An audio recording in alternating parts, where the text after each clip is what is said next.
പുതിയൊരു വീഡിയോയിലേക്ക് എല്ലാവർക്കും സ്വാഗതം. ഇന്ന് വേദനയ്ക്ക് വേണ്ടി ഞാൻ ഒരു ഓയിൽ തയ്യാറാക്കിയിട്ടുണ്ട്. അതിനായിട്ട് കുറച്ച് പച്ചമരുന്ന് ആവശ്യമാണ്. കുറച്ച് എരിക്കൽ ഞാൻ എടുത്തിട്ടുണ്ട്. നമ്മുടെ എണ്ണ എത്ര കാച്ചുന്നോ അതിനാവശ്യമായ എരിക്കല ആണ് എടുക്കേണ്ടത്. ഞാൻ ഇവിടെ കുറച്ച് എരിക്കല ഇവിടെ എടുത്തിട്ടുണ്ട്.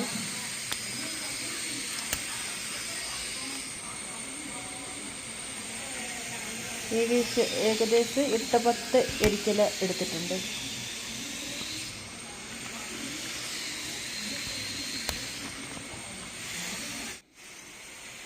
പിന്നെ അടുത്തത് നോനിയില, അതും ഇവിടെ ഉണ്ടായിരുന്നു. അതും വേദന സംഹാരി ആണ് ആ ഇല. അതിൻ്റെ നീരാണെങ്കിൽ പലവിധ അസുഖത്തിനും ഉപയോഗിക്കുന്നതായി പറയപ്പെടുന്നു.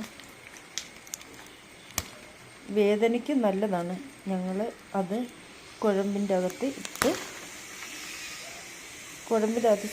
എണ്ണയ്ക്കകത്ത് ഇട്ട് കാച്ചാറുണ്ട്.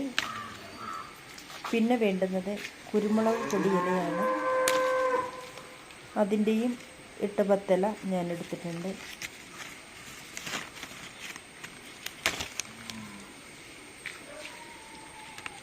ആ ഇലയും ഒന്നാന്തരം വേദന സംഹാരി ഇലയാണ്. പണ്ട് കാലത്ത് വേദയിടുമ്പോൾ ഈ ഇല പറിച്ച് പ്രസവം കഴിഞ്ഞ പെൺകുട്ടികളെ കുളിപ്പിക്കാറൊക്കെ ഉണ്ടായിരുന്നു. ആ കൂട്ടത്തിൽ ഇടാറുള്ള ഇലയാണ് കൊടിയില. ചൊറി ചിരങ്ങി ഒക്കെ വരുമ്പോൾ ഇതിൻ്റെ ഇലയിട്ട് തിളപ്പിച്ച് കുളിപ്പിക്കാറുണ്ടായിരുന്നു. അടുത്തത് വേണം വെറ്റില. വെറ്റിലയും വളരെ ഔഷധ ഗുണം നിറഞ്ഞതാണ്. നല്ല കാര്യങ്ങൾക്ക് മാത്രമല്ല വെറ്റില എടുക്കുന്നത്, ഇതുപോലെ വേദന സംഹാരിയായിട്ടും ഉപയോഗിക്കുന്നതാണ് വെറ്റില. വെറ്റിലയും ഞാൻ ഓയിൽ ഉണ്ടാക്കാൻ ഉപയോഗിക്കാറുണ്ട്. അതുപോലെ വെറ്റില പറിച്ചെടുക്കുകയാണ്.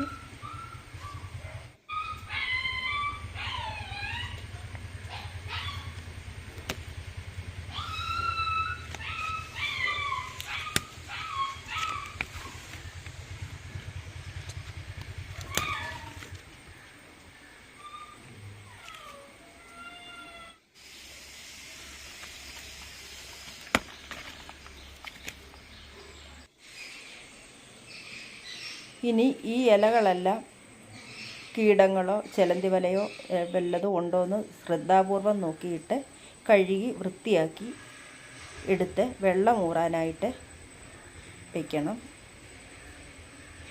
അതിൽ വെള്ളം ഒക്കെ തോർന്ന ശേഷം ഓരോ ഇലകളും ചെറുതായിട്ട് അരിഞ്ഞെടുക്കണം.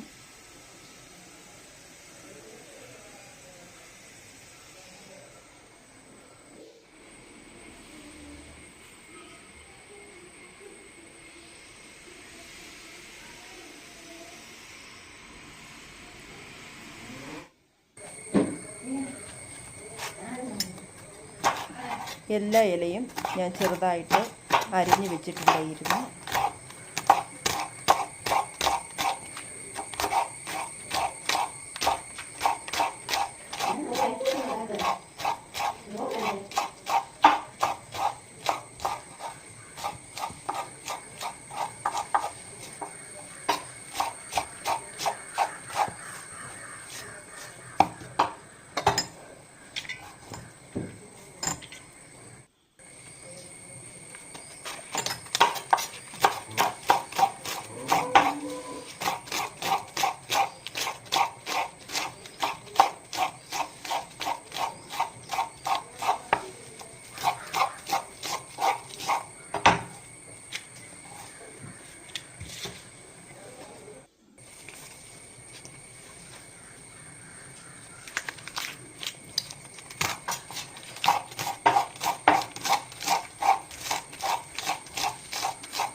എല്ലാ ഇലയും അരിഞ്ഞതിന് ശേഷം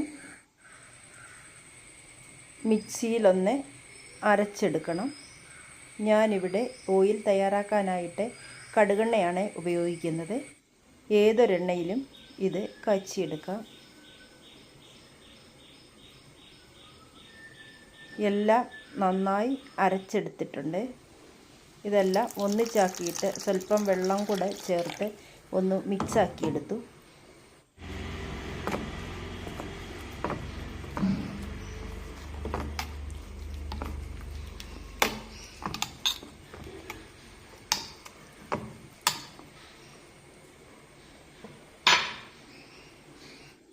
ഇനിയും ഓയിൽ തയ്യാറാക്കാനായിട്ട് പോകാം.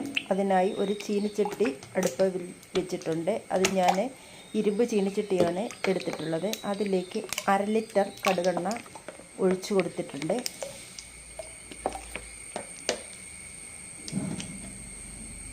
കടുകെണ്ണ ഏകദേശം ചൂടായി വരുമ്പോൾ അരച്ച് വെച്ചിരിക്കുന്ന പച്ചമരുന്നുകൾ ഇട്ട് കൊടുക്കാം.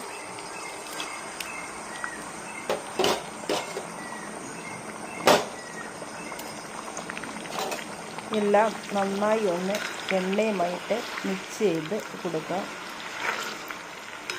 നന്നായി യോജിപ്പിച്ച ശേഷം ഇളക്കി കൊടുക്കുക.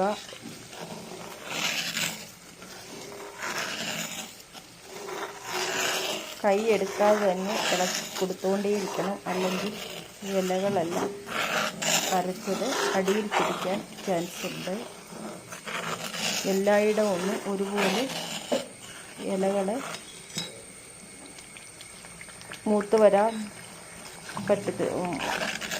അതായത് മൂത്ത് വരത്തില്ല. കുറേയിടെ പച്ചയായിട്ടൊക്കെ ഇരിക്കും. നല്ലതായിട്ട് ഇളക്കി മരുന്നുമായിട്ട് യോജിപ്പിച്ച് എണ്ണ നന്നായി ഇളക്കിയെടുക്കണം. ഈ എണ്ണ കൈകാലിലെ വേദന, ശരീരവേദന, കൈകാലത്തെ മരവിപ്പ്, നമുക്ക് ശരീരത്തിലുണ്ടാകുന്ന കഴപ്പ്,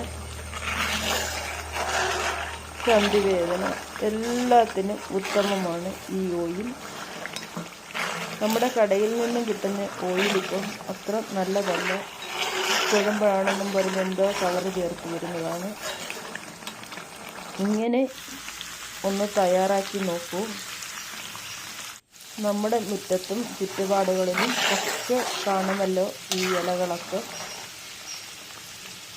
ഈ ഇലകളെല്ലാം കിട്ടിയില്ലെങ്കിലും നമുക്ക് കിട്ടാവുന്ന ഇലകൾ ഉപയോഗിച്ച് എണ്ണ തയ്യാറാക്കാം.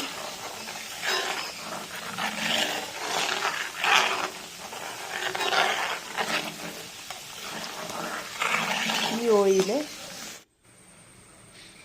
പത പറ്റി കഴിയുന്നതിന് അത് മണൽ പരുവം പാകമാകുമ്പോൾ വാങ്ങി വയ്ക്കാം. എന്നിട്ട് ഒരു ചില്ലുകുപ്പിയിൽ ഒഴിച്ച് സൂക്ഷിച്ച് വയ്ക്കാം. ചെറിയൊരു കുപ്പിയിലേക്ക് വേറെ പകർത്തി നമുക്ക് നിത്യോപയോഗത്തിന് വേണ്ടി എടുക്കാം. ഇപ്പോൾ എണ്ണ തയ്യാറായിട്ടുണ്ട്. ഞാൻ വാങ്ങി വയ്ക്കുകയാണ്. അതായത് ഇതിൻ്റെ കക്കൻ നോക്കുമ്പോൾ മണൽ പരുവമാകും. ആ സമയത്താണ് വാങ്ങി വയ്ക്കേണ്ടത്. കടുകെണ്ണയോ വെളിച്ചെണ്ണയോ ഉപയോഗിക്കാം. ഞാനിവിടെ തയ്യാറാക്കിയത് കടുകെണ്ണയിലാണ്.